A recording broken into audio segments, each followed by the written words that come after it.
désolé. Je vais revenir sur ce que j'ai dit, c'est pas l'un des 5 meilleurs, c'est le meilleur. C'était très très clair. Alors on a une période pour les questions. Alors bon, ou bien vous parlez très très très fort, ou alors je vais me rendre jusqu'à vous, le fil est très long, pour que vous puissiez poser vos questions. Peut-être bon, avant que les gens pensent. Soyez pas gênés, hein? Non, il ne va pas vous mordre. Ah, une question ici. Non, non, non, non. J'ai été impressionnée par votre histoire de Christophe Colomb. Christophe Colomb. Elle a été impressionnée par l'histoire de Christophe Colomb. L'histoire de Christophe Colomb. Oui. Et vous dites qu'il s'est retiré pour réfléchir un peu, pour les faire attendre un peu. On parle-tu de 5 à 7 minutes? Oh non, il s'est retiré pendant une éclipse. Une éclipse totale de soleil dure environ, dans le cas du soleil, c'est 2h30, je ne sais pas du début à la fin. Une éclipse de lune, c'est à peu près dans les mêmes eaux. C'est de l'ordre d'à peu près 2 heures, entre 2 heures et 3 heures. Donc, à partir du moment où la lune est complètement... Et dans le cas de l'histoire de Christophe Colomb, c'est qu'évidemment, les éclipses, soleil et lune, se produisent quand la lune est soit nouvelle, une éclipse de soleil, donc c'est la phase de la nouvelle lune, et une éclipse totale de lune, c'est quand c'est la pleine lune. Et donc, lorsque c'est la pleine lune, du point de vue d'un observateur sur Terre, le soleil se couche et la lune se lève. Il y a 180 degrés entre les deux objets dans le ciel. Et donc, le soleil se couche et la lune se lève. Et tout le monde a vu la pleine lune se lever. Ils vous disent toujours, ah, ce soir, ça va être la super lune, regardez ça, là. Je veux dire, c'est ça. Mais donc, quand la lune se lève, n'est-ce pas, à l'horizon, elle est orangée, rougeâtre. Et lorsque l'éclipse commençait au moment du lever, mais ce n'est pas très apparent, n'est-ce pas? Il n'y a pas de grande différence. C'est au fur et à mesure que la lune montait dans le ciel que la phase de totalité progressait. Donc, la lune commençait, à être dévorée, mangée, n'est-ce pas? Un peu comme pour une éclipse, l'éclipse de soleil. Puis, lorsqu'on entre dans la phase de totalité, dans le cas d'une éclipse de lune, en principe, c'est qu'elle est cachée, elle est dans l'ombre de la Terre, n'est-ce pas? Et en principe, elle serait noire, donc on ne la verrait plus dans le ciel. Mais si vous avez déjà vu, et la plupart d'entre nous ont tous vu des éclipses de lune, la lune prend cette teinte cuivrée très, très sombre. Elle est un rouge sombre cuivré, n'est-ce pas? Et ça, c'est parce que la lumière du soleil... Bon, là... Oui. Non, j'ai besoin de mes nœuds bains. La lumière du soleil, elle est... alors là, le soleil, il y a la Terre. La lumière du soleil est bloquée par la Terre. Mais la Terre est entourée d'une couche d'air. Et une petite partie de la lumière du soleil traverse la couche d'air de notre planète, donc 20, 30, 40, 50 km d'épaisseur d'air, n'est-ce pas? Et elle est légèrement réfractée dans la région d'ombre. Et la Lune est éclairée, qui n'est plus éclairée par la lumière du soleil, reçoit un peu de cette lumière qui filtre à travers l'atmosphère de notre planète et qui vient éclairer la Lune. Et c'est une lumière colorée un peu rougeâtre. Donc, la Lune prend cette teinte. Et dans l'histoire de Christophe Colomb, bien, il a tablé là-dessus, sur le fait que la Lune allait être dans les flammes de l'enfer. Et donc, la pleine Lune qui est orangée au lever, qui en principe ensuite devient plutôt blanchâtre, n'est-ce pas? On a tous vécu ça. Mais non, elle devenait de plus en plus sombre, de plus en plus rouge, et pendant des heures. Et donc, Christophe Colomb sait que ça va durer. C'est un phénomène, il faudrait voir dans ce cas précis, mais c'est de l'ordre d'à peu près 2 heures. Donc, il sait combien de temps ça va durer. Donc, il se retire, il a son sablier, puis il calcule littéralement le temps. Puis quand il sait que c'est sur le point de se terminer, il revient, n'est-ce pas, pour faire son annonce. Il a prié son Dieu, n'est-ce pas, le Dieu des chrétiens, qui est plus fort que vos petits dieux à vous, n'est-ce pas? Puis donc, il fait son annonce que mon Dieu accepte de te rendre la lune si tu es gentil avec moi. À peu près, là.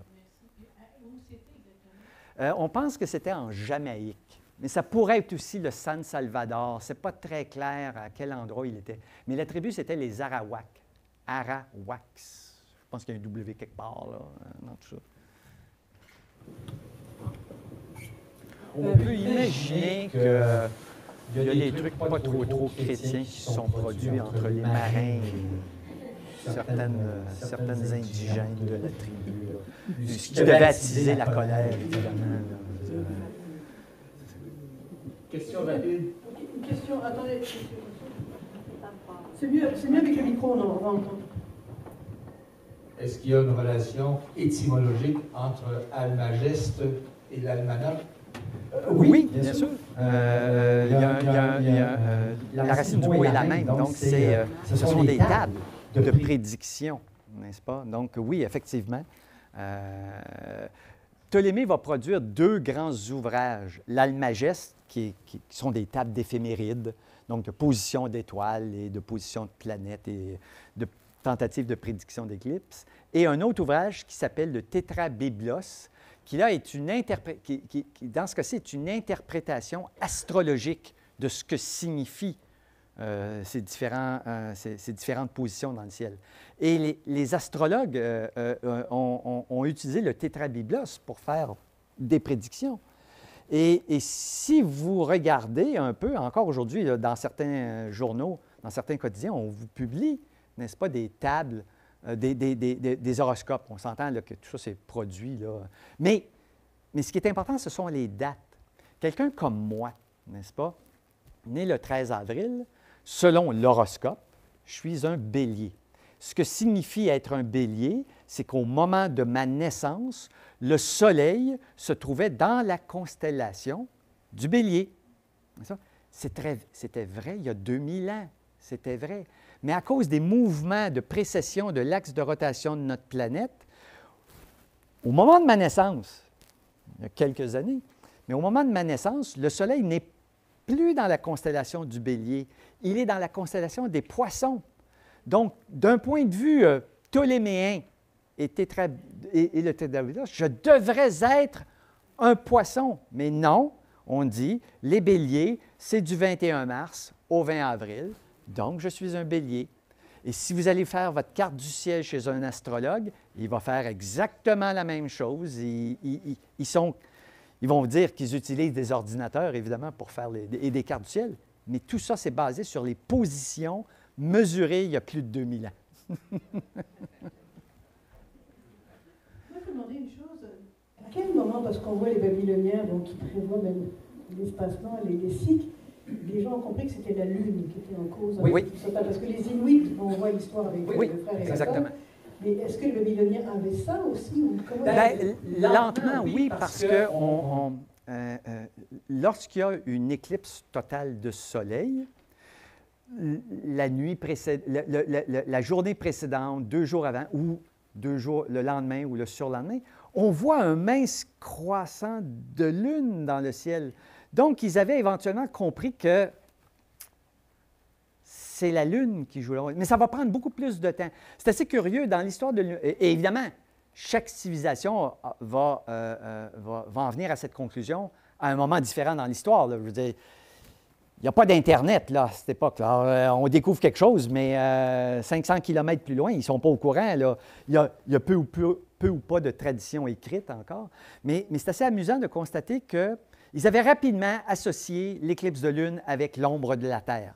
On voit le soleil qui se couche, la Lune, puis on a tous fait l'expérience de notre ombre projetée sur le sol. Donc, ça doit être l'ombre de la Terre. Donc, ils avaient facilement compris. Puis, n'est-ce pas, il y a 2000 ans, 2500 ans, ils voyaient très bien que l'ombre de la Terre était courbe. Donc, la Terre était ronde, n'est-ce pas? Pas plate. Pas plate. Elle était ronde, Puis, on avait même mesuré la circonférence de la Terre avec différents trucs. Mais pour les éclipses de soleil, ça a pris plus de temps parce que l'objet est invisible. On ne le voit pas dans le ciel, n'est-ce pas? La nouvelle Lune n'est pas apparente dans le ciel parce qu'on se trouve à voir le côté non éclairé de la Lune, donc on ne voit rien là, à ce moment. Donc, ça a pris un certain temps. Mais ils en sont tous arrivés lentement mais sûrement avec et on le voit dans les différentes traditions. Là.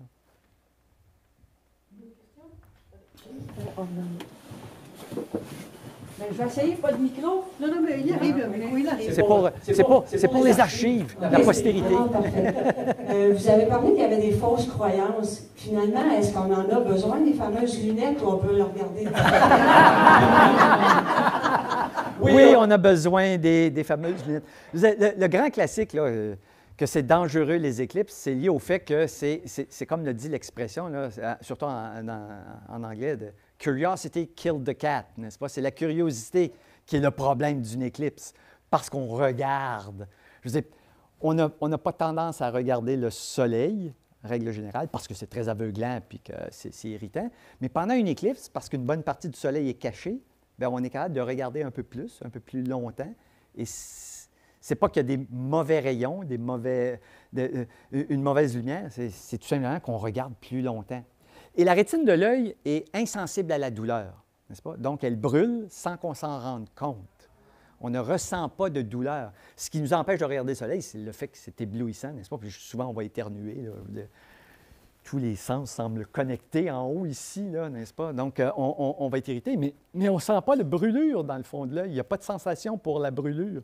Donc, la rétine brûle, mais on ne s'en aperçoit pas. Donc, il n'y a pas de grand danger, mis à part la curiosité. Donc, l'idée, c'est on garde les lunettes.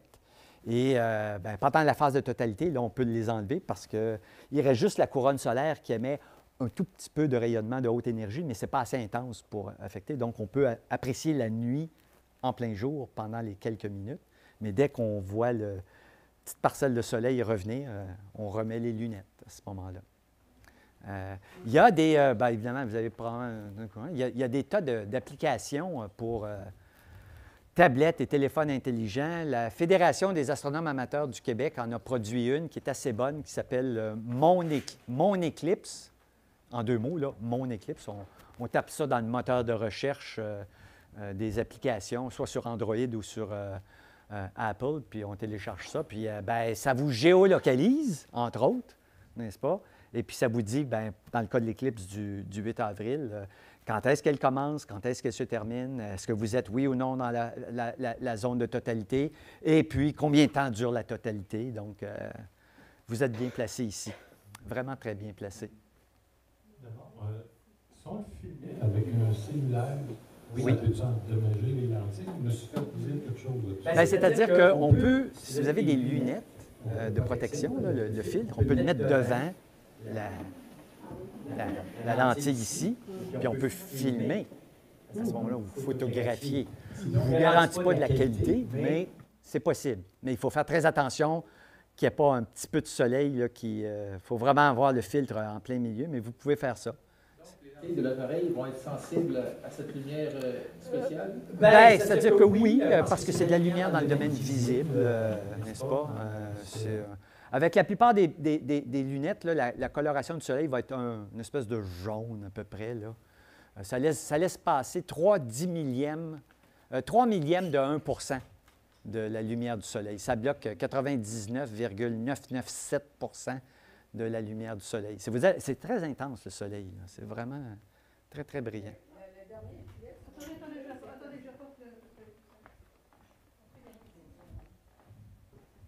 C'était juste un petit commentaire. Moi, j'ai vu le dernier clip aux États-Unis. Oui, celle de 2017. Oui, c'est ça. Puis j'avais pris des photos tout au long avec mon appareil. Ça ne fait pas endommager mon cellulaire pendant tout. Non, même sans filtre? Oui. Moi, j'aurais posé. Mais je ne savais pas dans ce temps-là. Merci. Dans le cas de cette éclipse, c'est terriblement américain, mais n'est-ce pas? La trajectoire de l'éclipse de 2017 et celle de 2024, aux États-Unis, passent littéralement au-dessus de la même petite ville. C'est un hasard, là, évidemment, c'est les 2 trajectoires s'interceptent, là. Et il y a certains résidents de la place qui voient un signe de Dieu, n'est-ce pas? Là, je veux dire, c'est voilà, tu sais. Puis 2024 étant une année électorale, Dieu seul sait qu'est-ce qui va arriver, n'est-ce pas? Une catastrophe. Une catastrophe, c'est une catastrophe potentielle. Oui. J'avais 2 questions. La première, c'est technique. J'ai un télescope solaire H-alpha, j'ai un télescope newtonien.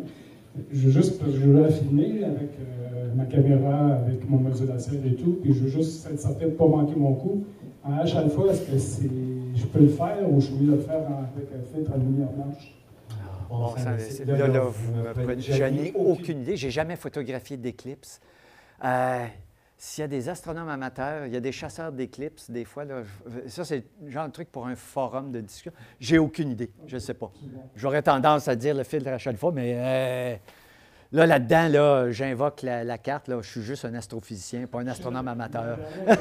Je ne sais pas. La dernière qu'il y a eu partielle, là, en octobre, malgré les nuages, à travers les trous, j'étais capable de la filmer, je la voyais.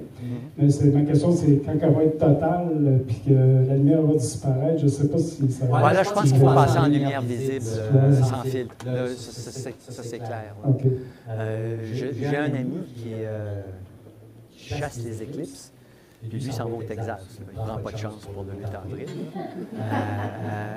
Et lui, il a 2-3 instruments, puis il y en a un qui est prêt pour la phase de totalité, c'est-à-dire qu'il est tout monté, puis il n'y a pas de fil, puis on commence à photographier, à pointer vers le soleil, puis à photographier là, à ce moment-là. Fait qu'il met un carton avant, là, puis on enlève pour être capable d'avoir tout ça. Là.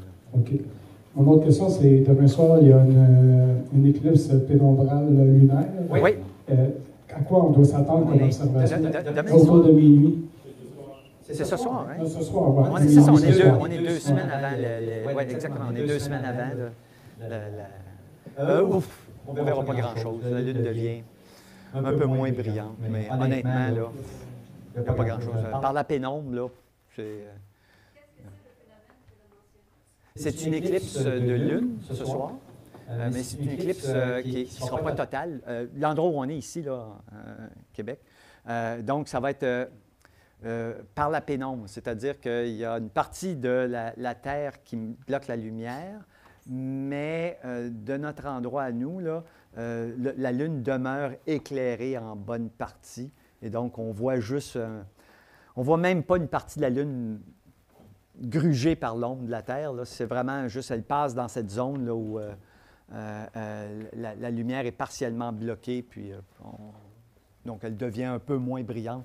Mais honnêtement, là, à l'œil nu, là, ça c'est comme la superlune pour moi. Honnêtement, je ne vois pas de différence entre la Lune ordinaire et la superlune. Là. Il n'y a aucune différence. Je ne sais même pas pourquoi on en parle. Oui, c'est ça.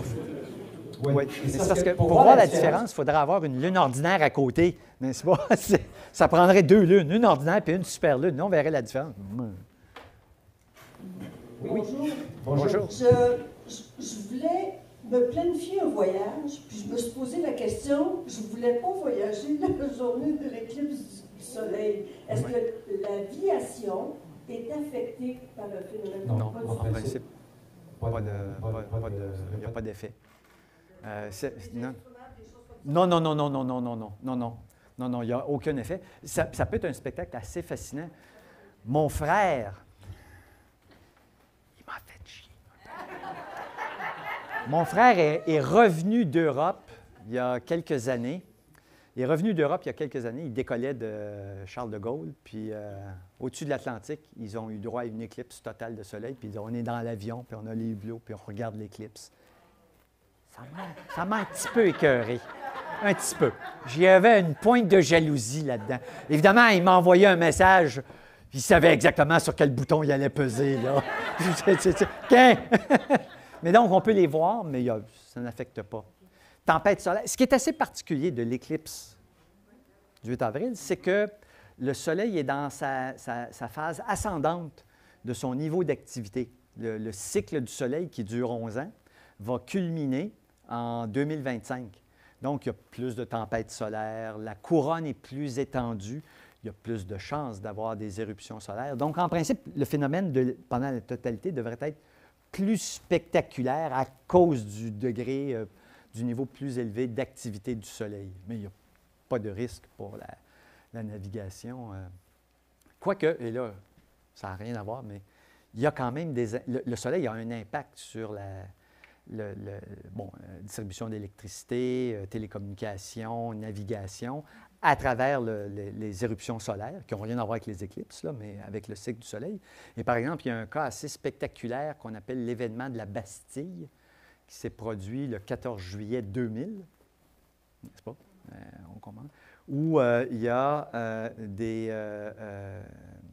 systèmes de guidage d'avion qui sont tombés temporairement en panne suite à une éruption violente du Soleil. Donc, il y a un flux de particules en provenance du Soleil qui a temporairement, pendant quelques minutes, là, affecté les télécommunications. Et donc, les pilotes se sont retrouvés à piloté à l'ancienne, n'est-ce pas, avec les goggles puis les écharpes.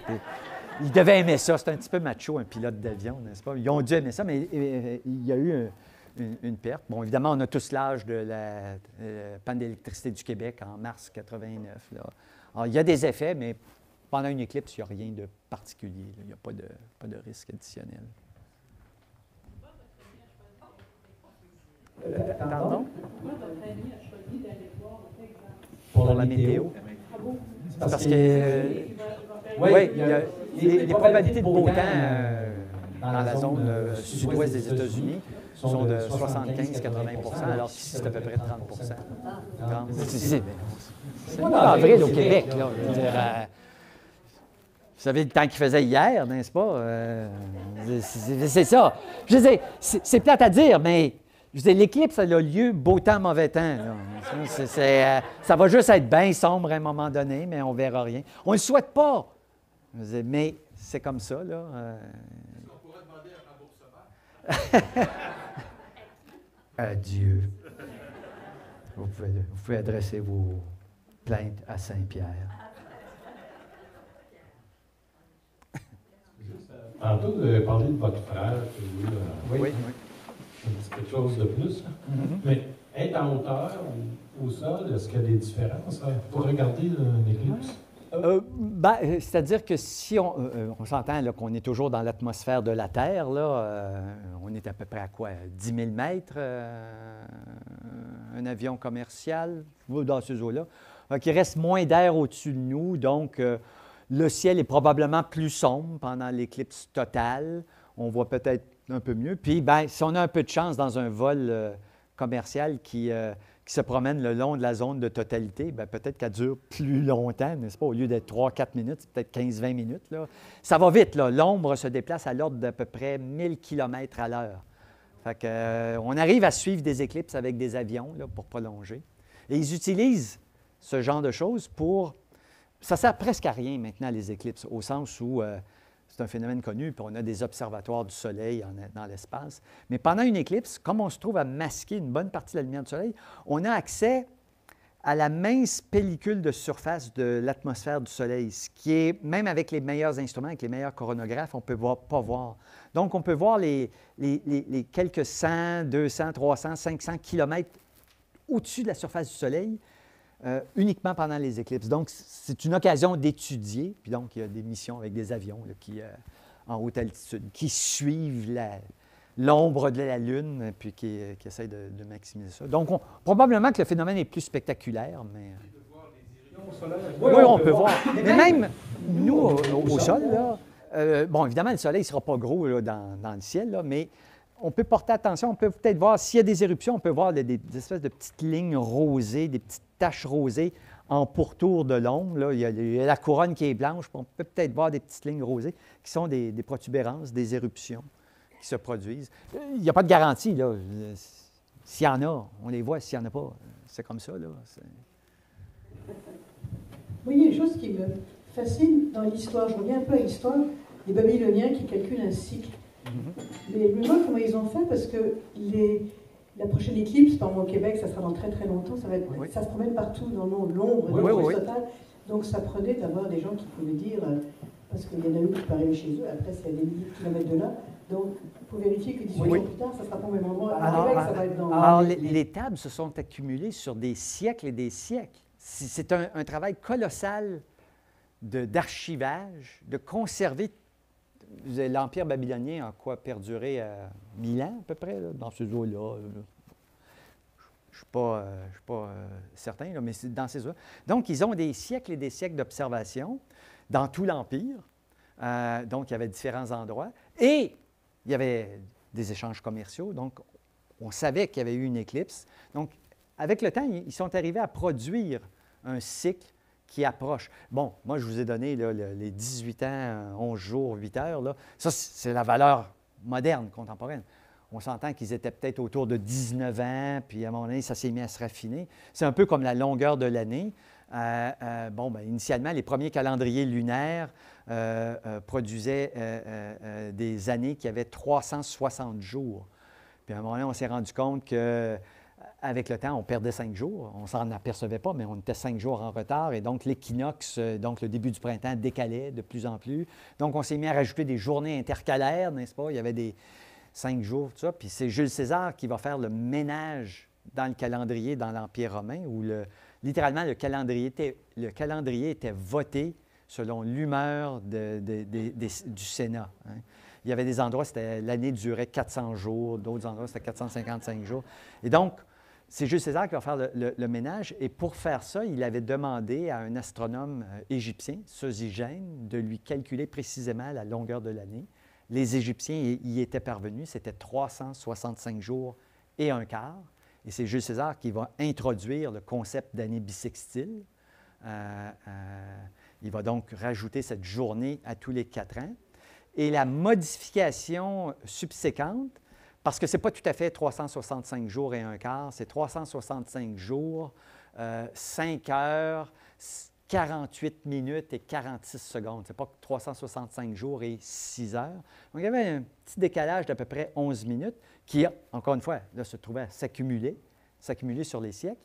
Et en 1582, le pape Grégoire XIII va demander de recalculer précisément le début de l'équinoxe du printemps, parce que l'équinoxe du printemps fixe la date de Pâques, n'est-ce pas? C'est la première pleine lune après l'équinoxe du printemps. Et dans les rites chrétiens, la Pâque signifie le retour à la vie, évidemment. Dans notre monde, nous, c'est la résurrection du Christ. Mais pour faire image, c'est aussi le retour de la vie dans la nature. C'est la fin de l'hiver, ça marque le début du printemps.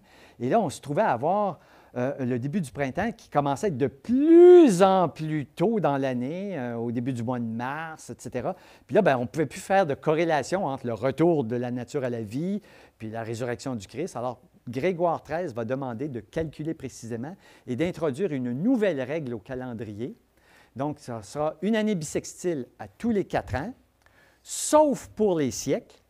Si le siècle se divise par 100, c'est une année bissextile. C'est pas une année bissextile. S'il se divise par 400, c'est une année bissextile. Donc, sur 400 ans, on sautait 3 années bissextiles. Puis ça ramène à peu près à 365 jours, 5 heures, 48 minutes, 46 secondes. Nous, on ne l'a pas vécu, là. Il y a eu une année bissextile en 2000, mais nos grands-parents ou arrière-grands-parents n'ont pas vécu d'année bissextile en 1900 et nos descendants n'en vivront pas en 2100. On va sauter une année bissextile. Et pour rétablir le calendrier, dans le monde chrétien, chez les catholiques, le mois d'octobre 1582, on est passé du 4 octobre au 15 octobre. On a escamoté 11 jours. Ce qui est très embêtant si vous avez payé votre loyer le premier du mois. Ça revient vite, le premier du mois suivant. Et vous remarquerez que chez les orthodoxes, on n'a pas adopté la règle de Grégoire XIII. C'est la raison pour laquelle la Pâque, le Noël orthodoxe, le premier de l'an orthodoxe, la Pâque orthodoxe, c'est environ une douzaine de jours plus tard. Ils utilisent le calendrier civil comme nous, mais pour les fêtes religieuses, ils ont conservé le calendrier julien. Et chez les Anglais, qui étaient anglicans à l'époque de Grégoire XIII, ils n'ont pas adopté le calendrier grégorien avant 1752. Et donc, les dates de naissance de personnages avant 1752 en Angleterre sont décalées d'une douzaine de jours par rapport à la vraie date dans le calendrier. Alors, par exemple, dans le cas de Newton, vous pouvez trouver qu'il est né en 1643 ou en 1642, dépendant du calendrier que vous utilisez. C'est assez bizarre. Mais donc, il y a eu...